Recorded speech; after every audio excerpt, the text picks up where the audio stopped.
Hey everybody, welcome back to CHIRO Coffee Chats. I'm Dr. Pete. I'm Dr. Carla. So today we're going to talk about something that is near and dear to my heart, which is tolerance to discomfort. Okay. Now, I have a story, which is that last weekend, so I'm living in a building now, Yes. and this building has periodic fire alarms that go off at inopportune times, like 3 a.m. So last Saturday, 3 a.m, it's loud. It's like above your head. Is there ever an opportune moment for a fire alarm though? There's never, no. And I should mention, thankfully, there's never actually been a real fire, but this thing, you don't need to test it because it's regularly it's good working. To go. But it's really, it's really loud. And of course, they want it in the bedroom because they don't want someone if there's a real fire alarm. Nobody goes down the stairs. I know the first time it went off, I was like, okay, you have to leave the building. Yes. I'm on 53. That's high. That's a lot of stairs. But the first time it went off, it was like in the afternoon. I threw on a hat, started walking down the stairs. Nobody, like ghost town. I'm like, either everybody's dead or the fire's got them or just nobody cares about these fire alarms. Yeah. So that's a topic for another video, safety habits. But so this thing goes off 3 a.m. I must have been, it happened so fast. I must have been sleeping on my back. And I went to sit up and I felt my neck just strained. Yes. Sprained. I had this really bad neck muscle spasm pain that just like a bolt of lightning hit me. Yeah. Because I kind of half asleeping, sat up and did something to myself, right? Yes. And I haven't had, because for various reasons, I haven't had an injury. Plus I'm taking care of, I'm getting adjusted. I'm doing exercises.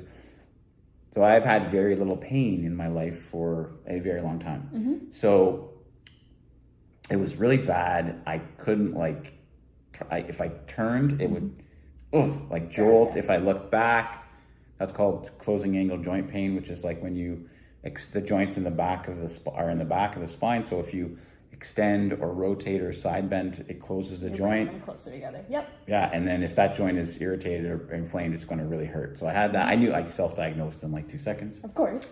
And I was like, oh, and then the fire alarm went off. There was no fire. I did not go downstairs, 53. But I was I lied back down and eventually fell back asleep. And then I woke up in the morning and it was there. Still hurting. Yeah. It was there. Yeah. So, what's the story? What's the point of the story? There's a point. There's several points, but one point is, we meet people and I think people wear their suffering as a badge of honor. I've had this back pain for 30 years. Yeah, it becomes part of them, their self. Yeah, and they what's the word? It's like I'm tough because you ask them, well, every day I have this pain, but I get up and do stuff anyway, right? And that comes out of, we see that in sports, pain, no gain, workouts, people playing through pain to win a game, this kind of thing. Culturally, it's not really, or it hasn't been appreciated for someone to say, I don't feel good, I'm going to back out of doing things. Especially in the male gender. Correct. Too. They don't like to say they're in pain. They don't like to... Male stupidity syndrome. Yes, that's exactly it. Just push through it because you got to do what you got to do. Right. Right?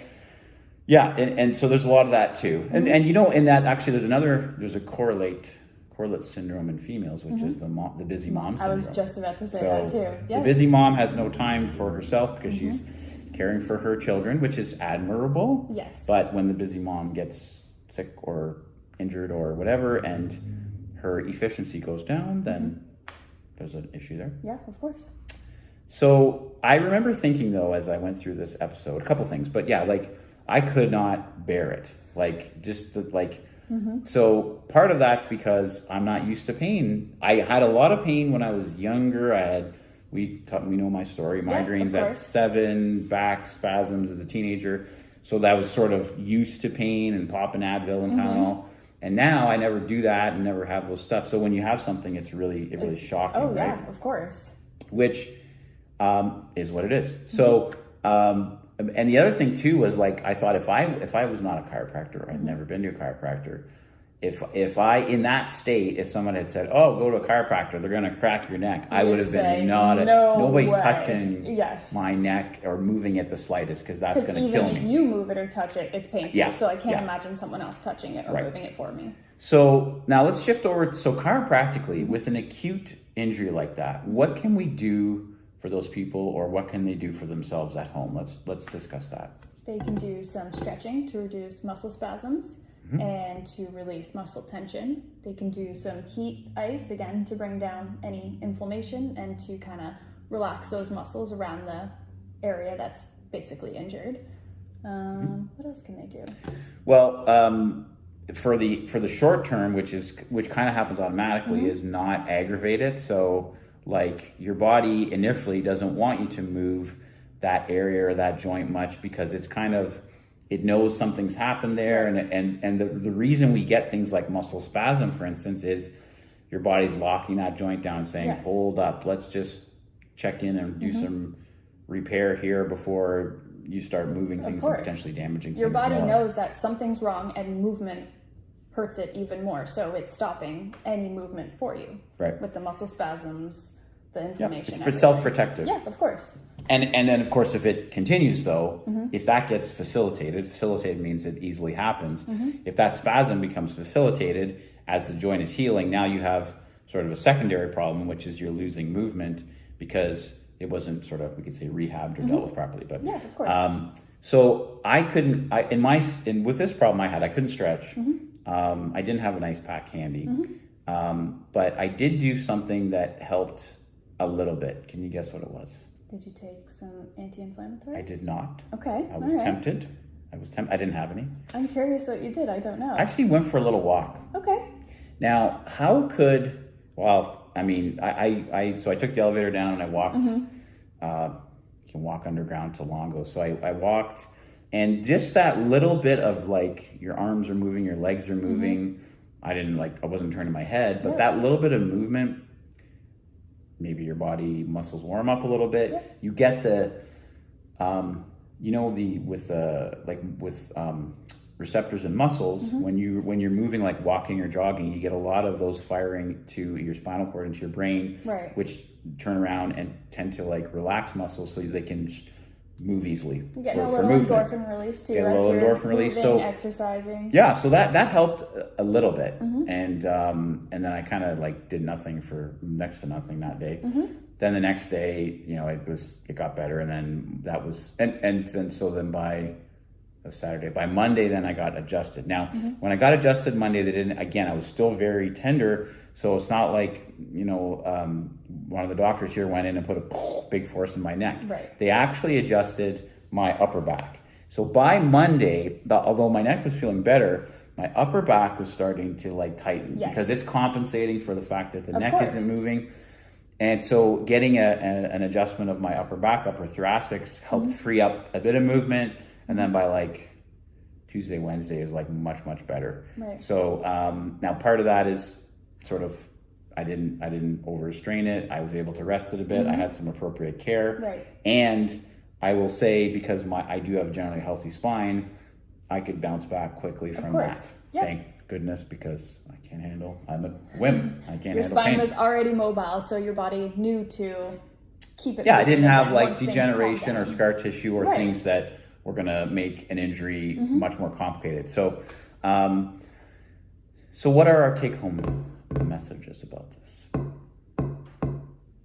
Injuries happen to everyone. Can happen when you don't expect it, with something that sort of shocks you, right? If you're in better shape when you do have an injury, generally there will be a quicker turnaround time. Yes. Give your body 24, 48-ish hours to deal with acute inflammation. We don't, if I had, we talked about these massage guns or like cream to rub on it or things like that. That's that inflammation, the muscle spasm in those 24, 48 It's there for a reason. Took words out of my mouth. Jinx. It's there for a reason. Let your body do what it's doing for a day or two. Inflammation is the first stage of healing. So absolutely. And I one of my instructor in chiropractic college explained it was that if you have like a strain, there's damaged cells. Those cells will rupture their intracellular contents into the extracellular space where they're not supposed to be. Right. And he said that's kind of like if you were cleaning your house and you knocked over a bottle of bleach and it spills. So you have a concentrated pile of bleach.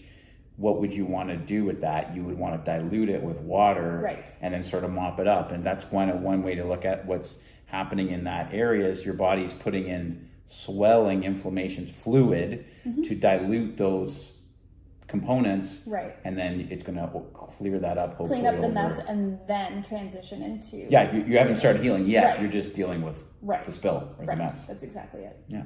So without that inflammation there, you can't clean it up, and then healing is actually prolonged. So say you take any type of anti-inflammatory NSAID, it is going to actually delay your healing because you need that initial inflammation to help clean up the damaged tissue and then begin repair.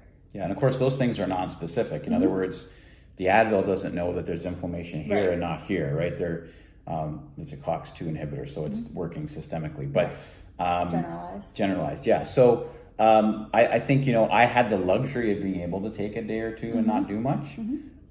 If you can do that, that's you. Hey, if injuries happen to, it's not a bad thing. You're not less of a man if you take some rest. You're not less of a mom if you say, hey, we're gonna order takeout and I'm gonna put my feet up and rest a bit or go to bed a bit early. Like that is taking care of yourself so you can take care of everyone else around you still.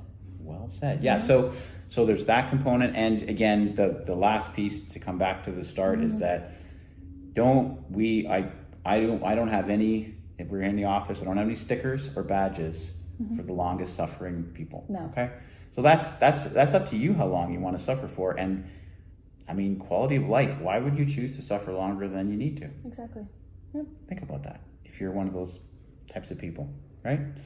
So big question, how long would you wait to go see your chiropractor for an adjustment after this type of like sprain, strain, injury? So, I mean, if I was in the office, I could have had, I could have been adjusted or, had some work done, probably not in the neck. Right. So upper back, just to again, sort of free things up. You get that. With the adjustment, you get that reflexive muscle, a little bit of relaxation. So if I couldn't have moved, maybe I could have waited a day or two. Right. If I had access to care and somebody that knew how to approach that, I could do that. You do have, you guys would have, there are modalities too. Of course. That you can use, right? Like if you're into that, like let's say a lot of people have TENS units at homes too that they can use to help kind of decrease those muscle spasms at the very beginning. And let's say not me, but let's say someone that was like a professional athlete and they have a game tomorrow. Well, they're going to go get IFC and ultrasound and anti-inflammatories and anything they can do to just feel better if they have a big game they have to get through, right? So it is dependent on the person, sort of what approach you might take, but to wait a day or two, let things settle. Right. Generally, you're going to have a more comfortable, more productive adjustment. Yes. But again, the chiropractor should be aware of wanting to adjust where things are not moving, but not typically where things are really inflamed as kind of an injury, or if they're inflamed due to secondary compensation, which happens in a lot of people with more chronic stuff. Yeah. So. It's about, you can go pretty much, what would you say, immediately for other areas of your body. So it doesn't turn into kind of a multi-level, not only just neck, but upper back, and then kind of as you don't move up top, you'll start locking up down below as well. So keeping all the systems free and moving and mobile is key, and then you can slowly deal with the actual injured area as it comes. Yeah. Well, I mean, another thing which would happen to us a lot of times is people are going to come see us in that situation because they don't know what's happened. Right. And they're looking for reassurance and guidance, like what did I do? What should I do? And is this going to be forever? Yeah, like they don't, right? They're really worried, like, And if that's the case, we're going to sort of check them and diagnose it. And then a lot of times, we might adjust around that area, tell them to go home and use ice, rest, see them again the next day or the day after, and sort of coach them through that situation. And again, so to get them to like sort of non-injured or non-irritated, where then that's where real, changes can happen with someone's spine and joints and so forth. Well, of course, and it's also a peace of mind thing too. You can come in, we can diagnose what's going on, tell you that, you've injured this part of your spine, it's not going to be forever, and it is going to be a step-by-step process to get you back to your pre-injury status. So just that peace of mind and not that anxious feeling that the patients might be experiencing, especially if it's your first time, pulling your back out or if you've never had it before, if you've never had it, just that anxiety around it can escalate things even more. So, Well, I hope you found that useful. If you have any questions or comments, be sure to type them below. Please like and subscribe, and we will have more stories for you, which we will then, relate to health and chiropractic and well-being and having a good life, good feeling body, good life. So, of course. Okay. Thanks for watching. See you on the next one. Have a good one.